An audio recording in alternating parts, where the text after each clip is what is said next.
Bienvenue sur le show ou bienvenue sur le show. Peut-être que c'est la première fois que tu atterris dans mon univers. Donc, si c'est le cas, bienvenue ici. Je suis honorée que tu prennes de ton temps pour écouter ce bel épisode-là. Aujourd'hui, je te partage une stratégie pour t'aider à prendre de l'altitude. Plus exactement, je vais te partager une technique que j'utilise souvent avec mes clientes en coaching et que je partage aussi dans mon académie Altitude. Donc, cette technique-là va t'aider à enfin être capable justement de prendre de l'altitude lorsque tu es pris entre deux désirs qui se font compétition. Si je te mets en situation ici avec une cliente qui justement tout récemment qui m'a inspiré cet épisode-là, les deux désirs qui se faisaient compétition à ce moment-là étaient l'envie d'en faire élever son entreprise, d'atteindre enfin le 250 000 par année, mais elle se sentait à ce moment-là overwhelmed, déjà stretchée, si on peut dire. Donc, elle avait le désir de faire grandir son entreprise, mais d'un autre côté, c'était comme, mais où est-ce que je vais prendre l'énergie pour la faire grandir? Je sens déjà que je suis rendue à capacité. Et cet épisode-là, cette stratégie-là que je te partage, elle va être excellente pour t'aider à débloquer tes clients, mais aussi peut-être t'aider à te débloquer toi. Moi, elle m'aide, moi-même, je l'utilise parce qu'elle est tellement puissante. On est tellement puissante, en fait, notre esprit, on est tellement capable, c'est tellement beau, l'esprit humain, le cerveau humain, la psychologie, l'inconscient, le subconscient. Quand on commence à comprendre tout ça, mettre de l'ordre, honorer nos pensées. Et c'est ça le but de l'épisode ici, c'est d'apprendre à les voir, quels sont justement les processus qui se passent, quelles sont les pensées qui sont là, et comment est-ce qu'on peut travailler avec l'esprit au lieu de travailler contre l'esprit ou de se débattre. Et dans un cas comme celui-là, si tu te sens pris ou si tu vois que tes clients sont dans cette situation-là, mais bien souvent, on se retrouve avec un pied sur l'accélérateur et un pied sur le frein. Donc, ce que ça crée, tout ça, ben souvent, on va faire du surplace. Il va y avoir une perte d'énergie énorme. Ça va créer de la frustration, ça va créer de la procrastination. Donc, on veut éviter ça. On veut trouver des trucs, justement, des stratégies pour nous emmener plus loin, pour être capable de dépasser ça et pas rester pris là-dedans trop, trop, trop longtemps. OK? On est tous humains, totalement d'accord, mais hey, si on peut trouver une stratégie pour sortir de là et avancer plus vite, let's do it. So, la première chose que je veux que tu sois conscient, la première stratégie, c'est d'identifier quels sont ces blocages-là. Donc, c'est quoi le blocage numéro un? C'est quoi le désir? Donc, dans ce cas-ci, par exemple, de la cliente, j'aime bien un exemple concret comme ça. Elle voulait faire augmenter son chiffre d'affaires. Elle voulait arriver au fameux 250 000. Pour elle, c'était super important, ce chiffre-là. Ça représentait liberté, ça représente liberté de temps, liberté financière. Pour elle, c'était aussi un but. Mais d'un autre côté, elle se sentait tellement fatiguée que ça lui créait plein d'autres problématiques, dans le sens que il y avait deux choses quand la cliente est arrivée avec ça. Deux choses qu'on pouvait travailler, deux avenues qu'on pouvait prendre. Clairement, il fallait revoir le modèle d'affaires. Qu'est-ce qui se passe en ce moment que tu te sens overwhelmed? Qu'est-ce qui se passe au niveau de ta productivité? Comment ça fonctionne? C'est certain qu'on est allé creuser de ce côté-là. Mais numéro un, dans un cas, par exemple, avec tes clients, par exemple, peut-être que c'est au niveau du développement personnel, peut-être que ton client ou ta cliente voudrait être en relation, mais elle a peur de se sentir prise ou elle a peur que la personne soit infidèle ou peu importe. Tu sais, des fois, il y a toujours des désirs contrastes comme cela ou là, je dis désirs, mais ça peut être tout simplement deux idées qui sont en contraste et qui s'opposent, ce qui fait qu'on se sent tiraillé et qu'on ne va pas de l'avant avec ce désir-là, justement. Donc, d'identifier quel est le désir de la personne, de soi-même, et d'identifier aussi la peur qui se cache derrière ça. Lorsqu'on est capable de les voir, déjà là, on a déjà enlevé une couche pratiquement. On a déjà commencé à dédramatiser la situation doucement parce qu'on l'a vu. Puis des fois, ces peurs-là nous parlent pour qu'on les écoute, pour qu'on les voit. Donc, de les pousser sous le tapis, puis je sais que vous êtes des high-performing women. Si vous écoutez le podcast Altitude, ça fait partie de votre ADN carrément, de vouloir aller plus haut, de vouloir aller plus vite. Mais reste que si on ne prend pas le temps d'identifier et de les voir et de voir quelle est la sagesse, quel est le message qui se cache derrière cette peur-là. Et c'est là directement où est-ce qu'on s'en va avec la cliente ou avec soi-même dans le processus. Donc, d'où vient cette peur? Est-ce que c'est une peur qui vient de l'enfance? Tu sais, par exemple, dans le cas de la cliente ici, elle était overwhelmed. OK? Donc, on est allé creuser là-dedans. Pourquoi tu es overwhelmed? Qu'est-ce qui se passe en ce moment? OK, mais j'ai des demandes dans son cas, elle avait beaucoup de demandes qui entraient et elle sentait qu'elle ne pouvait plus en prendre. Fait que clairement, le modèle d'affaires devait évoluer. Mais il y avait aussi une part de délégation. Et c'est là où est-ce qu'on a vu qu'il y avait vraiment un petit nœud ici. Quand on est allé creuser avec des questions exploratoires, justement, comme hey, est-ce que tu délègues? Est-ce que tu as déjà pensé à faire X, Y, Z? Mais on s'est vite rendu compte que la cliente, elle avait peur de déléguer. Pourquoi? Mais parce que c'était une perfectionniste, high-performing woman, qui, encore une fois, puis ça arrive souvent dans mon univers, c'est les femmes que j'attire, très probablement parce que j'en suis une aussi, je suis passée par là aussi. Donc, on se dit souvent qu'il n'y a personne qui va faire la tâche aussi bien que nous. Donc, c'est souvent la raison pourquoi on hésite à déléguer.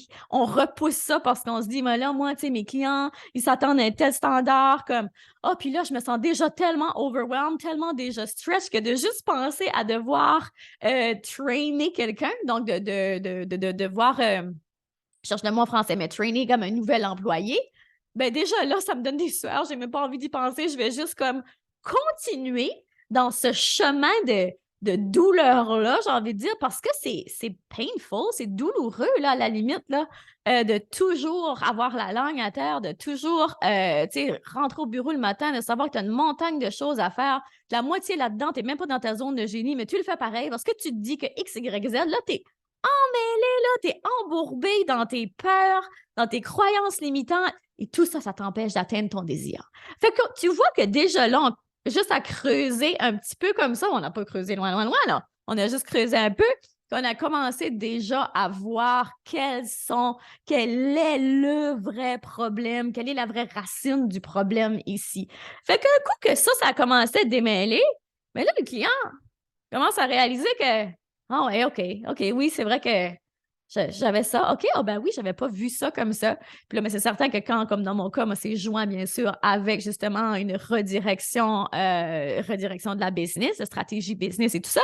Mais il faut comprendre que dans un processus comme celui-là, peu importe le processus de changement, le changement durable passe toujours de l'intérieur vers l'extérieur. Donc, on doit travailler l'énergie, le mindset avant même de penser aux stratégies. Ça, c'est fondamental. Donc, déjà là, bon, on a établi quelle est la peur, quel est le désir, quelle est la peur, qu'est-ce qui se cache sous ça, quelle est la sagesse qui se cache sous ça maintenant. Essayons de voir quel message ça essaie de passer, ça. Quelles valeurs sont rattachées justement à ces désirs-là et à ces peurs-là. Et dans le cas de la cliente, la valeur qui était rattachée au désir, c'est qu'elle voulait avoir plus d'impact. Pourquoi? La raison pourquoi elle voulait atteindre ce 250 000-là, au fond, c'est parce qu'elle voulait plus d'impact. Au début, on était dans la liberté, mais quand on a creusé un peu, on a commencé à déballer que non, finalement, c'est de l'impact que je veux. OK, cool, c'est de l'impact que tu veux. Nommons-le. Ensuite, au niveau de la peur, quelle est la peur? Là, on a déballé plein de choses. Puis souvent, mais c'est la peur de se sentir prise, la peur de ne pas être capable de réussir, la peur de, hein, on peut en nommer des choses. Mais elle, c'était ça. Donc, là, on va commencer à travailler avec la visualisation rendue là. Donc, moi, j'aime bien les emmener dans le pire scénario qui puisse arriver s'ils continuent dans ce cas-là. Parce que c'est important de visualiser.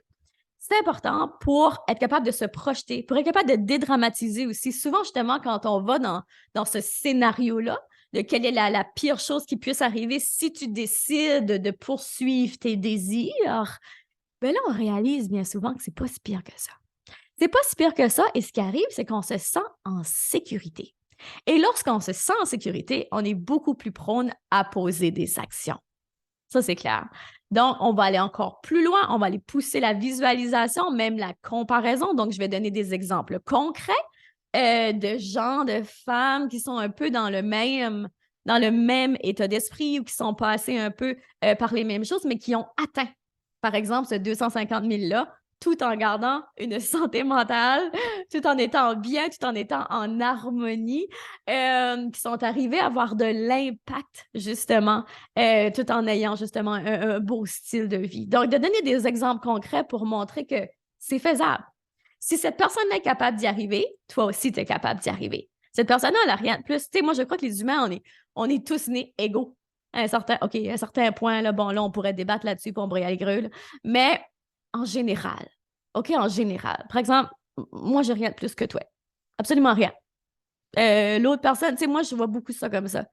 Peut-être que j'avais, je sais pas, tu sais, on pourrait en faire un épisode de podcast là-dessus, tu sais. Parce que oui, certains, il y a des raisons qui font que je suis rendue où est-ce que je suis rendue. Je pense qu'une belle vie, une belle entreprise, ça se crée, ça n'arrive pas par accident. Puis, tu sais, il faut quand même prendre le mérite qui nous revient. Même chose pour chaque personne. Mais je pense qu'il n'y a pas de succès qui sont inatteignables pour telle personne. Souvent, on se cache derrière des croyances limitantes comme ça. On se complaint si on veut. On est confortable, même si c'est négatif, même si c'est pénible. Pour la cliente, c'était pénible, là. C'était douloureux, là. C'était plus plaisant. Mais elle restait là parce qu'elle était convaincue que si elle allait dans une autre direction, par exemple, si elle allait chercher de l'aide, ben que ça allait être encore plus douloureux.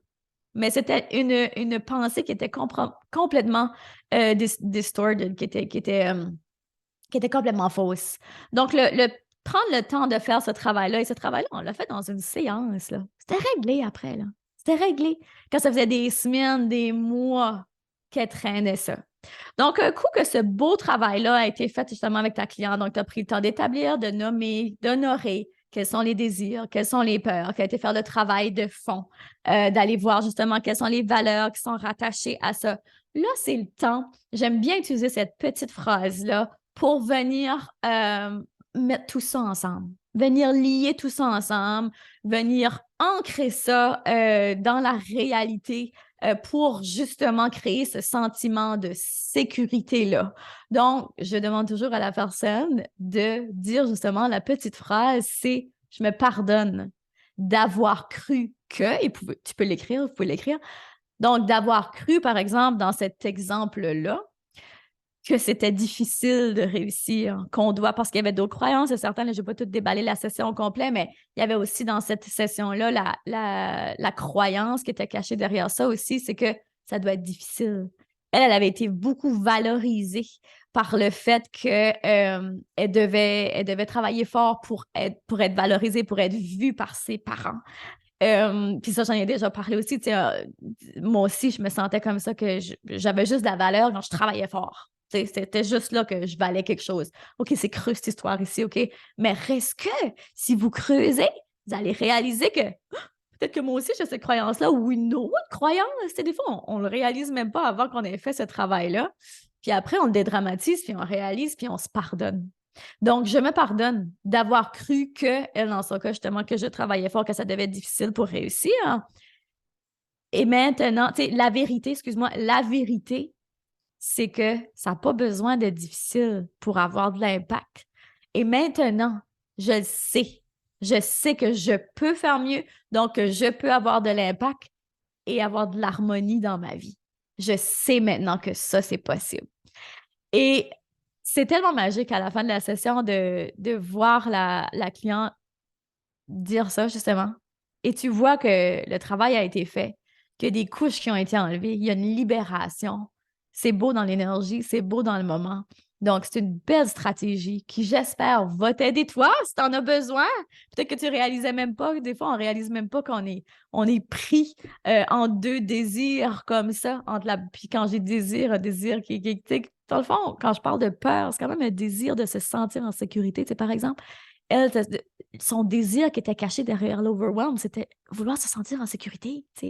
Donc, des fois, on se bataille entre ça, mais il y a des façons de faire une belle petite stratégie, quand même assez simple, qui, j'espère, va t'aider ou qui va aider tes clients. Donc, qui va t'aider à t'élever toi dans ta pratique, t'aider à t'aligner, faire la même chose pour tes clients, justement, t'aider tes clients à vivre une vie plus alignée, une vie plus légère, donc prendre plus d'altitude. Donc, j'espère que ça t'a aidé. Si t'as aimé, mon Dieu, partage cet épisode-là.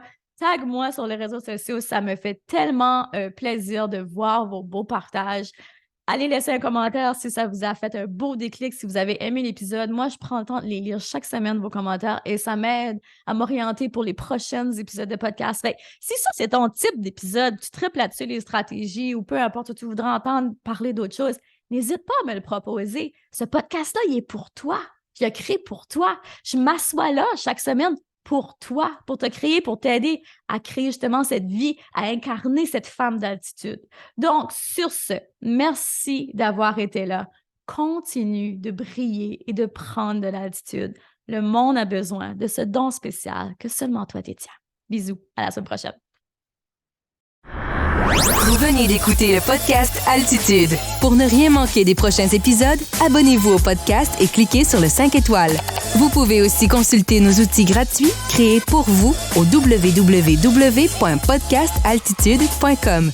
Merci d'avoir été là et à très bientôt dans le prochain épisode Femmes d'altitude.